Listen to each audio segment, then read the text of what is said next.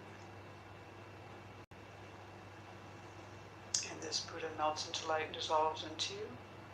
Your body, speech, and mind become inseparable from those of the Buddha.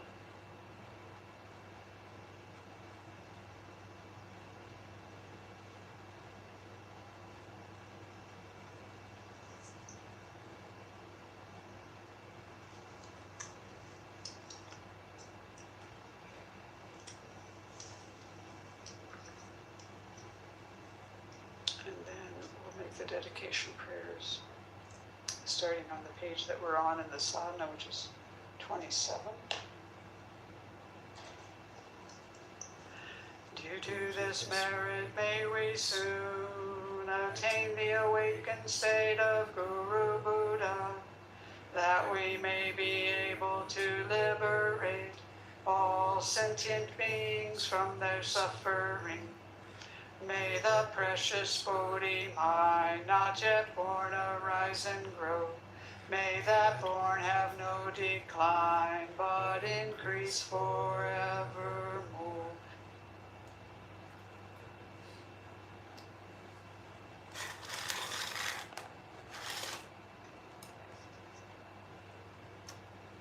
Okay. So that is the meditation. There's a small Buddha. That's the daily meditation. Next, I'm going to jump right into the yoga. And my ego wants to do the long, strong version of the yoga. But there's a hurricane coming. There's a tropical storm, at least. It could potentially turn into a hurricane. This cat's having dreams next to me.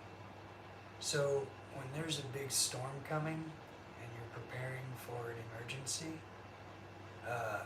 or like when I was in Syria, if we were in some tunnel or in a cave for a long time, and you're getting bombarded by the enemy, that's not the time to do difficult training.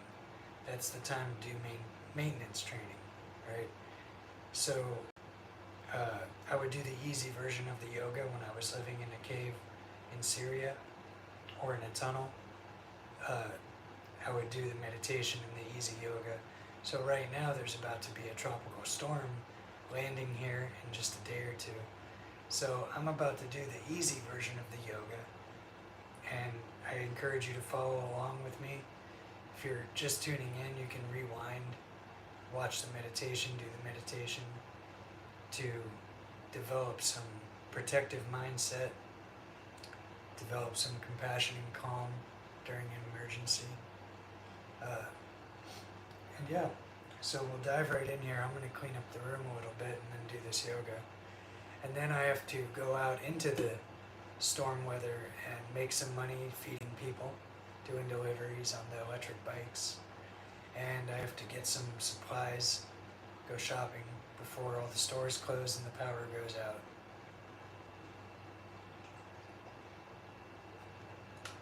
So here in Tallahassee, if you're a local, the infrastructure is terrible. And every time there's a regular storm, the power goes out. Just like Syria, just like Haiti, the Dominican Republic, or another third world country, the infrastructure for the local workers in Florida is trash. The only people who have good infrastructure, safe from most of the storms and the power outage and the flooding, is the politicians and their rich kids who live in these up-armored apartment buildings with gated perimeter, with a pole on each corner that has a nest of security cameras that are live streamed to the police department, and they have their own armed security to protect them until the police arrive, and their calls are prioritized over the rest of us. So for those of us who serve that community, we have to conserve energy in these emergency times. So right now I'm just going to demonstrate my own personal version of the easy version of Ashtanga Yoga. It comes from Mysore, India. And then I will hit the road and get to feeding people. Excuse me, buddy. You know what time it is? It's yoga time. Look at this guy.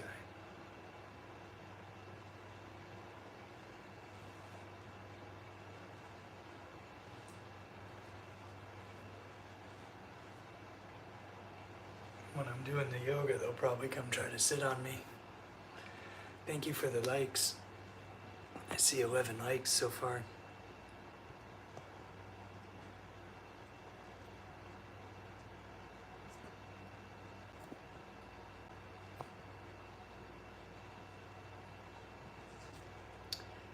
So I just checked the notifications because there is a storm coming. And yeah, I'm gonna put on some chill music, clean up the room, and then we're gonna do some yoga. And I encourage you to follow along, even if you cannot do the postures I'm doing. Make up your own version of the posture, and that is your posture. That is the yoga for you right now where you're at. And that's good and it's okay. And that's how I started. So when I do something crazy and advanced, just do something similar. And if you want an easy version variation of that, a personal private practice, leave a comment, message me, and I will live stream to you a personal yoga practice with an easier version of these difficult postures that I'm about to do. So yeah, just do whatever you can with this yoga practice I'm about to do, and try your best, and do a little bit every day. Excuse me, guys. It's time to get up, do the things.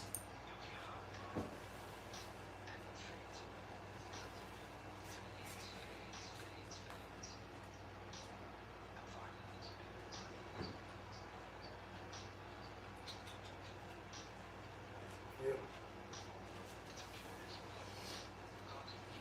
Me too, big boy.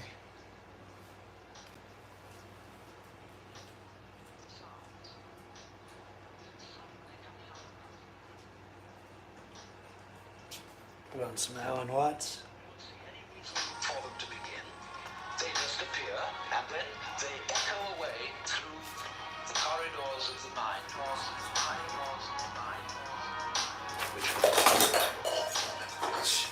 Jeez. Now, if you open your eyes, it's a little harder to see this with your eyes because, unlike sounds, the eyes sound static. Or rather, they look static. Everything looks still to your eyes.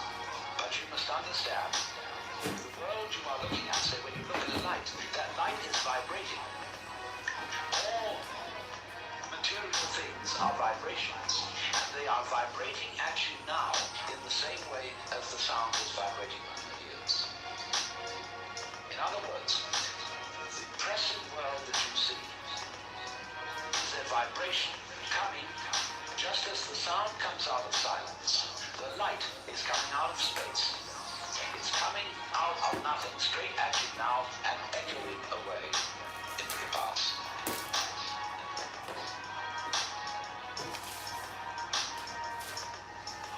So the course of time is really very much like the course of a ship in the ocean.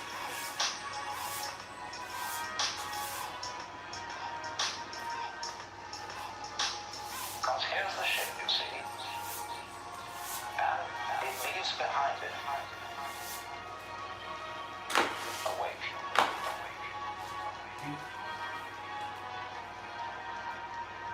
And the wake fades out, and that tells us where the ship has been.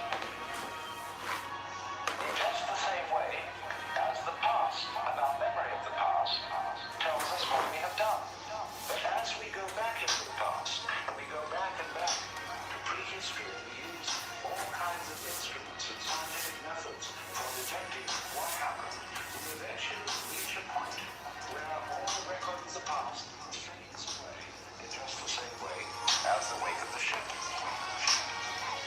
Now, the important thing to remember in this illustration is that the weight doesn't drive the shape.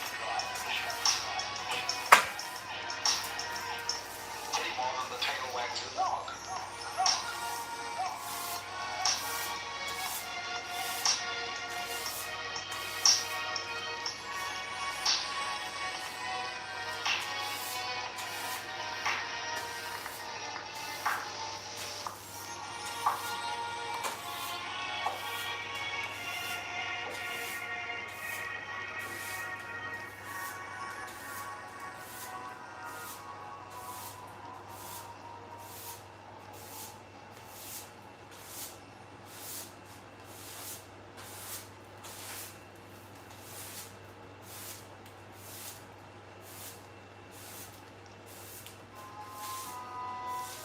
The title of these talks that I'm giving here is Mind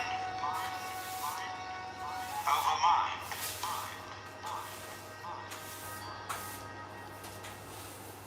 And I'm going into all various problems which have to do with the control of the mind. And so I might introduce what I'm going to say by saying it from different points of view. For example, if you're interested in communications, it will be the problem of feedback. Or if I may put it in theological terms, how does man follow the will of God if the will of man is perverse? If theologians say, you cannot do this without having divine grace, or the power to follow the will of God, how then do you get grace? Why is grace given to some and not to others? If I cannot follow the will of God by my own effort because my will is selfish, how will my will, which is selfish, be transformed into an unselfish will? If I cannot do it because I am already the selfish will, then grace must do it. Then grace must do it. If grace has not already done it, why not? Because I didn't accept it. But by definition, I had no power to accept it because my will was selfish. Must I then become a Calvinist and say that only those people who are predestined to receive grace will be able to live the good life? The good life. Then we come back to the inevitable position that people who live evil lives do not get grace because they are not predestined to it out of the infinite wisdom of God. Then God himself must be held.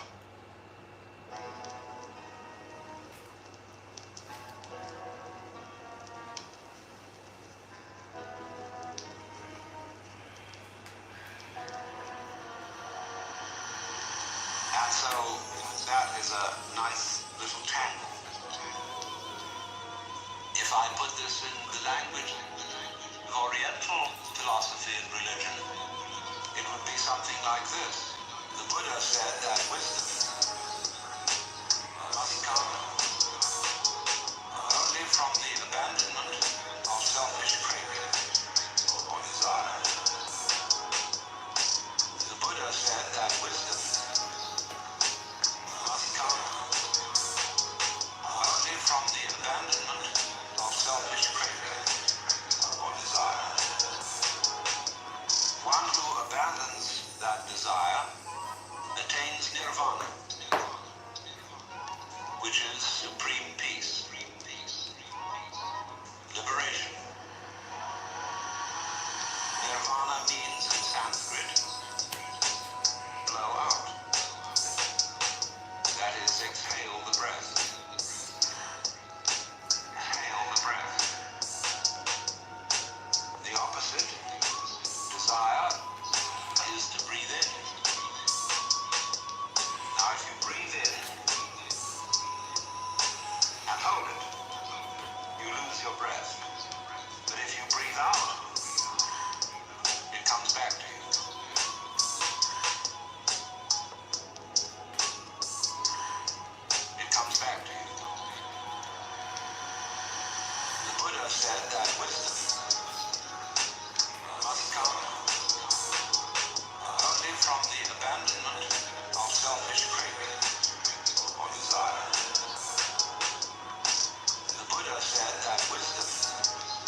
desire not to desire? Is that not already desire? How can I desire not to desire? How can I surrender myself when myself is precisely an urge to hold on, to cling to life, to continue to survive,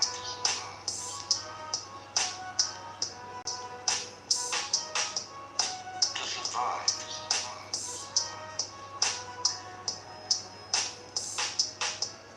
to survive. The Buddha said that wisdom must come only from the abandonment of selfish craving or desire. The Buddha said that wisdom must come only from the abandonment of selfish craving or desire. I can see rationally that by clinging to myself I may strangle myself. I may be like a person who has a bad habit, as a result of which he is committing suicide. And he knows that, but can't give it up, because the means to death are so sweet.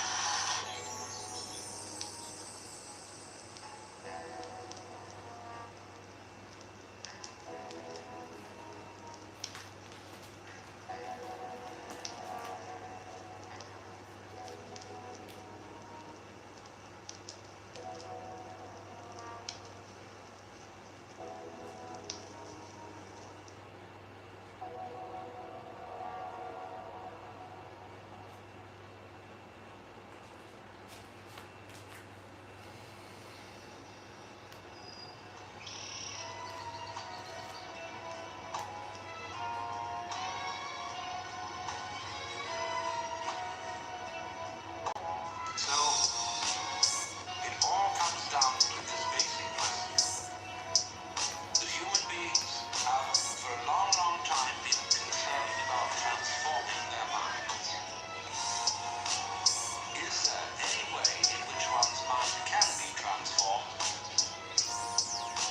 Or is it simply a process which is nothing more than a vicious circle? I could ask, why have you come here? What were you looking for? Why have you come here? What were you looking for? Why have you come here? What were you looking for? Why have you come here? What were you looking for? Would it be too presumptuous of me to say that you were looking for help?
basically patterning.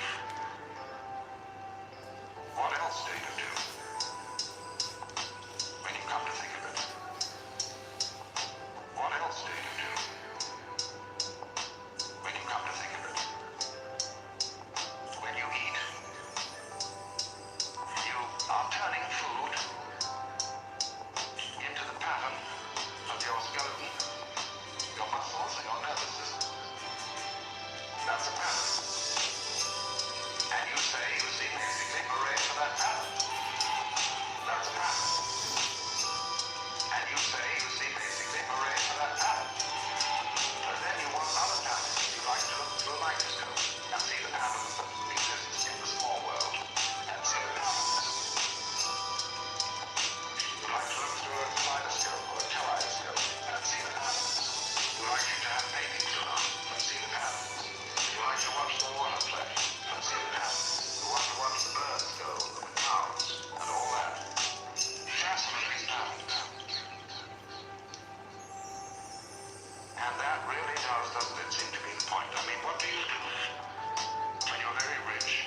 This takes up the rascal of ancient times, who became very rich by all sorts of skullduggery and warfare and so on. He got himself a suit of armor, a beautiful sword, and he had the armorer make the most intricate patterns, arabesques of inlaid gold on the steel. Why? Because it's, as they say among the Pennsylvania Dutch, it's for nice. It's a great thing to have all that jazz. And that's what we go for.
Anyway, I see now that, of course, it's not going to be a material goodie.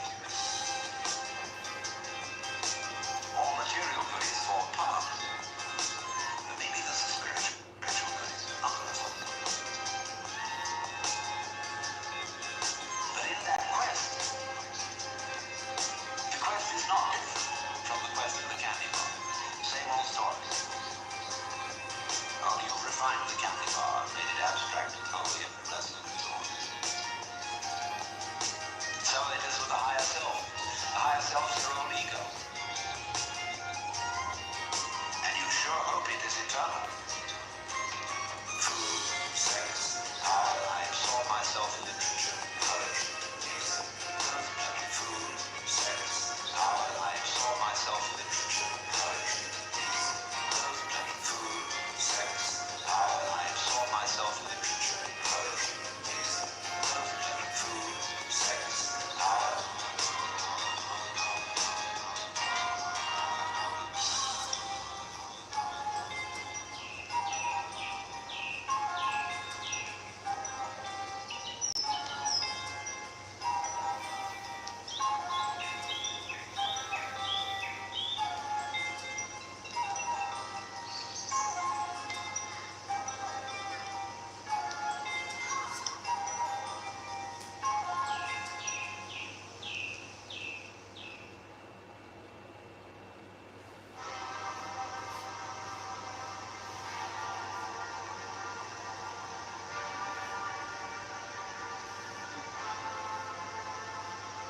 The other great problem is how to get that higher self working.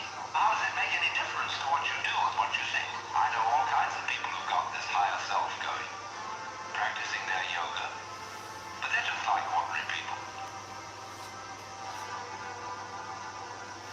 Sometimes a little worse. And they can fool themselves. Fool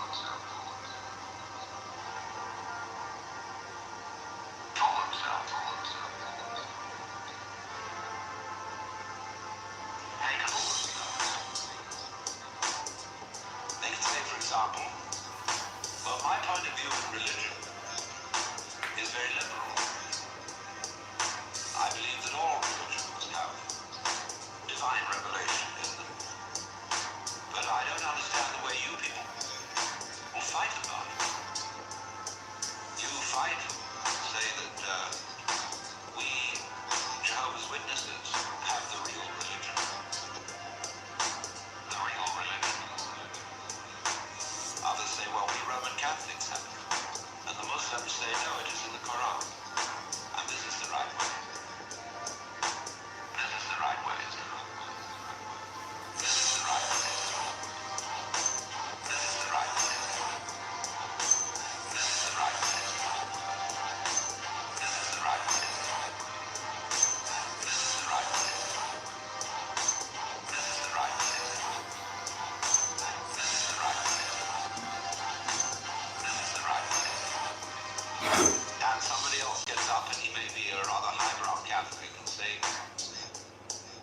well, God has given the Spirit through all the traditions, but ours is the most refined and mature. And then somebody comes along and says, well, as I said, they're all equally revelations of the divine. And in seeing this, of course, I'm much more tolerant than you are.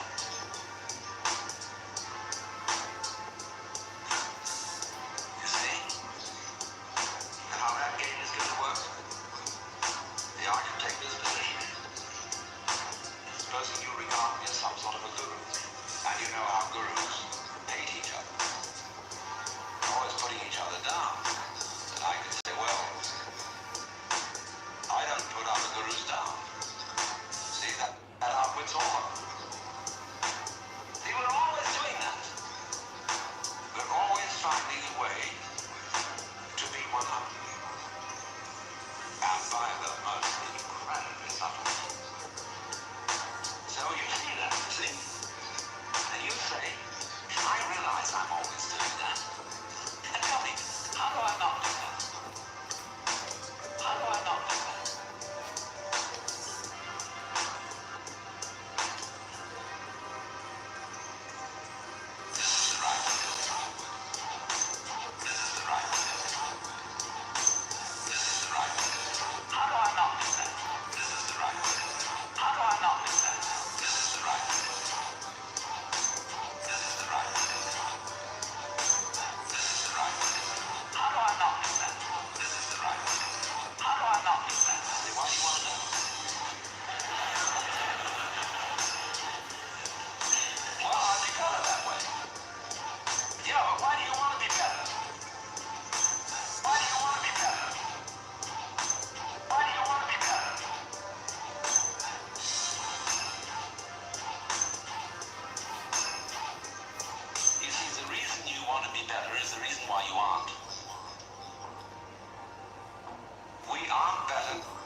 road to hell is paved with good intentions. Because all the do-gooders in the world, whether they're doing good for others or doing it for themselves, are troublemakers. Troublemakers. On the basis of kindly let me help you or you will drown, said the monkey, putting the fish safely up a tree. Kindly let me help you or you will drown, said the monkey, putting the fish safely up a tree. Kindly let me help you or you will drown, said the monkey, putting the fish safely up a tree. Kindly let me help you or you will drown, said the monkey, putting the fish safely up a tree. Kindly let me help you or you will drown, said the monkey, putting the fish safely up a tree.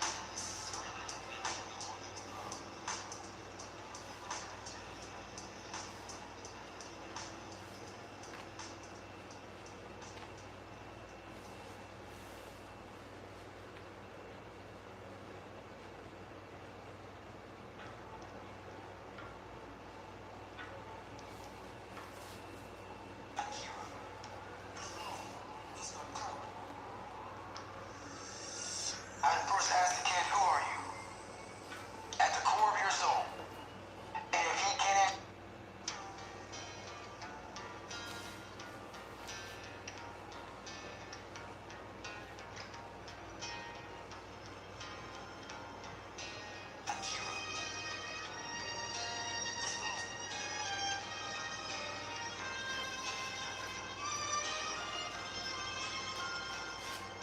the way the world actually is an enormously complex, interrelated organism. The way the world actually is an enormously complex, interrelated organism. The same problem arises in medicine, because the body is a very complexly interrelated organism. And if you look at the body in a superficial way, you may see there's something wrong with it. It's chickenpox. And there's spots that itch. You might say, well, the spots are there, cut them off. So you kill the bug. Well, then you find you've got a real problem. Because you have to introduce some bugs to kill the bug. It's like bringing rabbits into Australia. Now that starts going all over the place again, But then you think, well, now wait a minute. It wasn't the bugs in the blood. There are bugs all over the place. What was wrong with this person? That his blood system suddenly became vulnerable to those particular bugs. His resistance was that. Therefore, what you should have given was not an antibiotic, but vitamins. Okay, so we're going to build up his resistance. But resistance to what? You may build up resistance to this and this and this class of bugs, but then the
virtues in times past are easily seen today as hideous evil. Let's take, for example, the Inquisition. In its own day, among Catholics, though the Inquisition was regarded as we today regard the practice of psychiatry. You see, you feel that enduring a person's cancer, almost anything is justified. Most complex operations, most weird surgeries, people suspended for days and days on the end of tubes, X-ray penetration, burning. People undergoing shock treatment, people locked in a colorless, monotonous corridor. In all good faith, they knew that witchcraft, heresy, were terrible things. Awful plagues, imperiling people's souls forever and ever. So any means were justified to pure people of heresy. We don't change. We don't change. We do the same thing today, but under different names. We don't change. We do the same thing today, but under different names. We can look back at those people and see how evil that was. But we can't see it in ourselves. So therefore, beware. Virtue.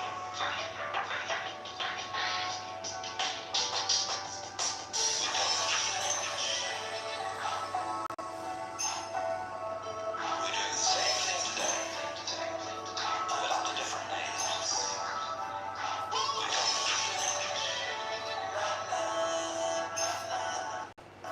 We do the same thing today, but under different names. We don't We do the same thing today, but under different names. We don't We do the same thing today, but under different names. So therefore, beware. The virtue. So therefore, beware. The virtue.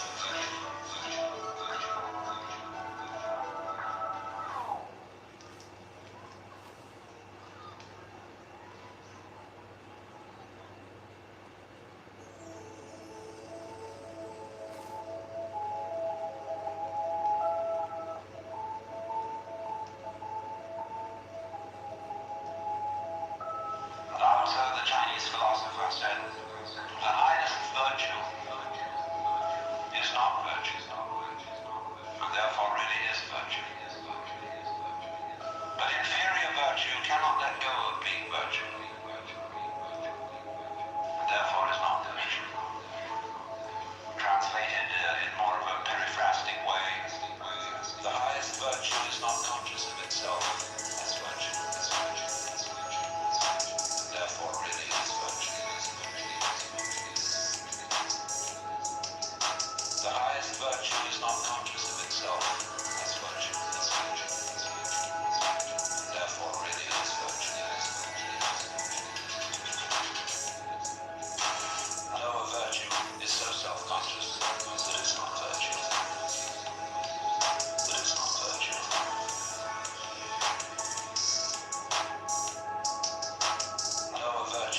virtue is not conscious of itself as virtue. As virtue.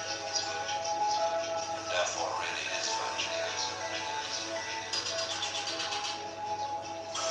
Though a virtue is so self-conscious that it's not virtue.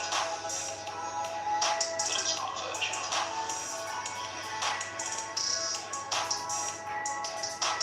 Though a virtue is so self-conscious that it's not virtue. That it's not virtue.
purpose. You cannot be designedly spontaneous. And you cannot be genuinely loving by intending to love. By intending to love. Either you love someone or you don't.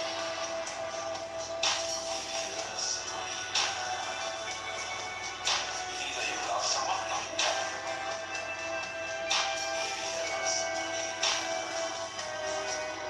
If you pretend to love a person, you deceive them and build up reasons for resentment. You say, well, I ought to be honest. That's the beginning. Oh, so many lies you can't imagine.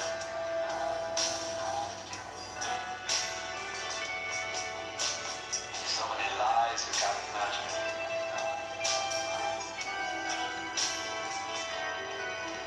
Either you love someone or you don't.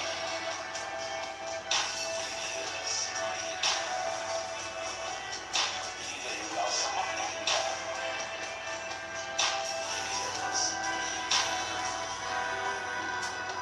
Like when I hear lots about love, big love, you know. Everybody's got to love it. They sing songs about love. Do you know what I do? I buy a gun and bar my door because I know there's a storm of hypocrisy. I buy a gun and bar my door because I know there's a storm of hypocrisy.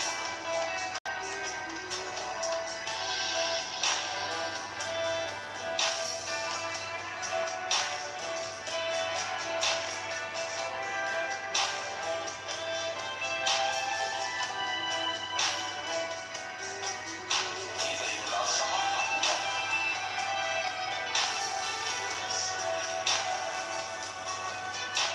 Either you love someone or you don't.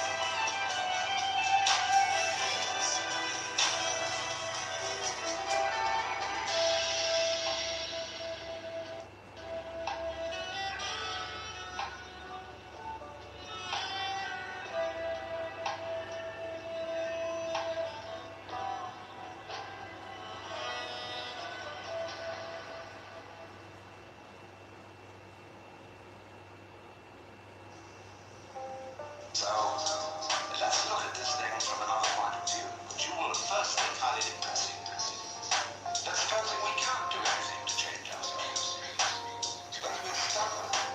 Now that is the worst thing an American audience can hear. There's no way of improving yourself. Because every kind of culture in this country is dedicated to self-improvement. Just take jogging, that deplorable practice. It's a very nice thing to run. Just take jogging, that deplorable practice. It's a very nice thing to run. And to go dancing across the hills. At a fast speed. But these joggers are shaking their bones, rattling their brains, running on their heels. There's a grimness about it. It's determined to be good for you. Why do you go to school?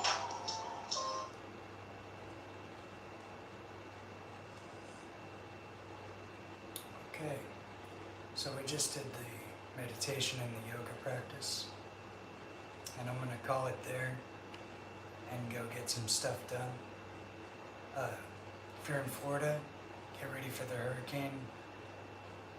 Rewatch this video, download it, and you'll have a nice routine for meditation and yoga. We're not doing the martial arts today because I'm conserving energy to go get ready for the storm and make a bunch of money before the storm. I gotta make some deliveries on the electric bikes. So I'm an environmentalist. I'm a political activist. I used to be a political prisoner. I'm a combat veteran, and I was an international volunteer in Syria. I went to Rojava, and I joined the YPG to fight against ISIS, and I did that. And behind me you can see I used to compete a lot in jiu-jitsu, And I would like to again one day, but it's very expensive. So I encourage you to watch my videos and try out my daily routines of meditation, martial arts, and yoga. Read a little bit about me, Google me, look me up. And yeah, thank you for watching. Get ready for this storm coming. Stock up on water and canned food, fresh fruits and veggies. And be safe. Spend time with the people you care about, the human and non-human people. And I will see you next time. Excuse me, buddy. He's gonna be so mad. I gotta get up. For the homies.